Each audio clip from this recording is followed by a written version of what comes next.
Is this actually on Adelphi Street here? This is on the corner of Adelphi and Myrtle Avenue, looking towards the Navy Yard. And that's the Navy Yard in the background. And on the right-hand side is, you can barely see it, PS number 12, which has since been knocked down. Our house was about 4 houses further towards the Navy Yard, which would be in a westerly direction. You're looking due west. In other words, if it weren't for that structure at the end of the picture, at the bottom of the picture, which is a warehouse that was there from World War I, you'd see the Empire State Building in the background. Oh, wow. That's how it's about due west of 34th Street or something like that. Now, is your home still there? No, it was knocked down when they built the new school. Oh, okay. And I took my grandchildren there on a little trip one time and showed them where I came from. And we stopped in front of the school, the entrance to the school, the new school. And I said, this is where our house was. And I, Grandpa, how do you know this is where your house was? I said, look across the street, and there is my godmother's house.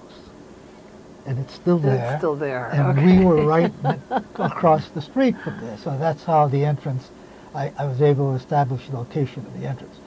But then I took them for a tour of the Navy Yard, where I tell you I had a number of, first of all, while in high school and during the war period, I would go there in the summertime and have a job. Oh, it's a summer job. Yeah, and work there. I recall on one occasion during lunch, walking outside near the piers, and they were bringing in the Benjamin Franklin. The Benjamin Franklin was an aircraft carrier that was virtually destroyed. It was still floatable with the help of another ship. And they were bringing it back to the Navy Yard, and there were still remnants and bodies on board that ship. And I remember looking at it and tears coming into my eyes as they were bringing it to the dry dock. That was from the Pacific. And it went through the canal, yes, and brought in. So I have memories like that of the Navy. But I have better memories after graduating from Brooklyn Poly. And then did you have a full-time job there? Or? Yes. What happened was, I don't know that anybody would be interested. It was curiously interesting, maybe curiously interesting. You know, you come out of school, now what do? I find a job, right? So what you turn to somebody who maybe can help you find a job, your first job. And I happen to know somebody in the family who was a contractor at Pfizer.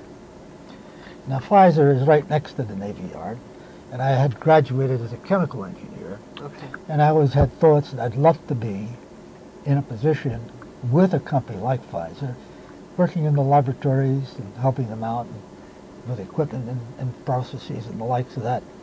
But that wasn't to be. I got the appointment with the people at Pfizer, but I was introduced to the operating people who tended to the pumps and the heating systems and the utilities, so to speak. And I didn't want to do that for the rest. I wasn't a mechanical engineer. I wanted to be into the chemistry of things.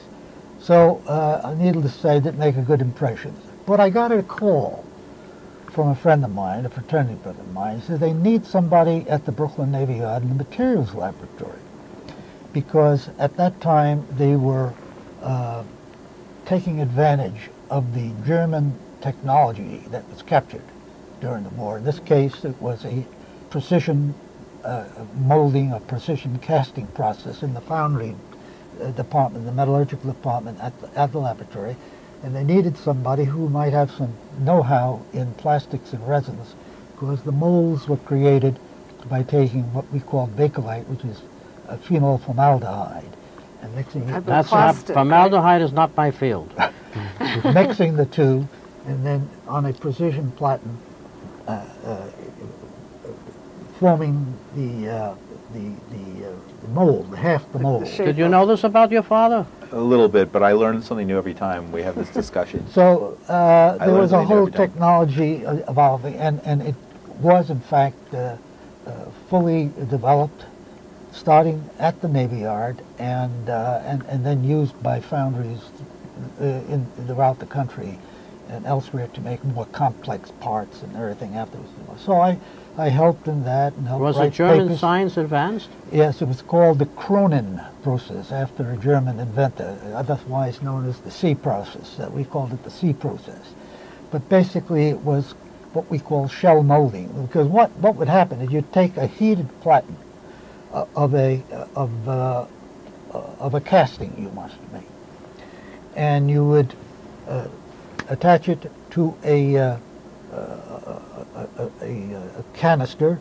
You would invert it, and the powder would fall on the plate, and it would begin to react, the plastic, and bind the sand particles. And then after a minute or so, you would reverse it, and the loose powder that hadn't been affected by the heat would fall off, and you would have what looked like a pizza, so to speak, over the shape of the casting. The But now it's pattern. plastic. And you knew how to do this? Well, we learned. Yeah. And then you'd put it in an oven like a pizza, and it would turn brown and get very hard. And then there would be a mating piece, and they would come together, and it would form a precision casting. Very, very tightly held tolerances, because usually the old sand molding processes were very crude by comparison, and there was always a good deal of machining to get them into their final shape, whereas in this process it was able to reach that objective much more easily, quickly, and more economically. Well, anyhow, there I am, a chemical engineer, working in a foundry. To make a long story short, I was intrigued by the science of metallurgy. I was hired by, oh, by the way, the next step is we ended up being commissioned by the government to make a scaled model of the USS Missouri, a 50-foot scaled model. Oh, wow. So now we were working with the pattern department and the machinist What was the importance of that? to use it as a commemorative piece to That was from Pearl Harbor. yes. That's one of where the the ships. treaty was You didn't signed. think I knew that? Oh, it was where the no, The it was, treaty, the Japanese, the end of the war, the it treaty was held on It wasn't the... Pearl Harbor. It was the ship that the treaty was signed on, ending World War II. Yes, but I don't Yeah, recall where but where it was to bring it full circle. I don't know if it was docked at Pearl Harbor or not. At the time, right? I It don't wasn't recall. damaged at Pearl No, it Harbor. wasn't No, damaged. no, okay. no. I The see. Missouri Wasn't was not damaged. Okay. It was and it was built at the Brooklyn Navy Yard. Yeah. So this was a way Everything comes from Brooklyn. a lot of things. Everything good. Including our organization. We are on Manhattan Public Television, so. But it's shown in Brooklyn. Right. I didn't ask Dad what his favorite baseball team was. Well, that was part of it. You couldn't grow up in Brooklyn and not be a Brooklyn Dodger fan. I know. We were part of the Knothole gang. For 25 cents, you'd sit in the bleachers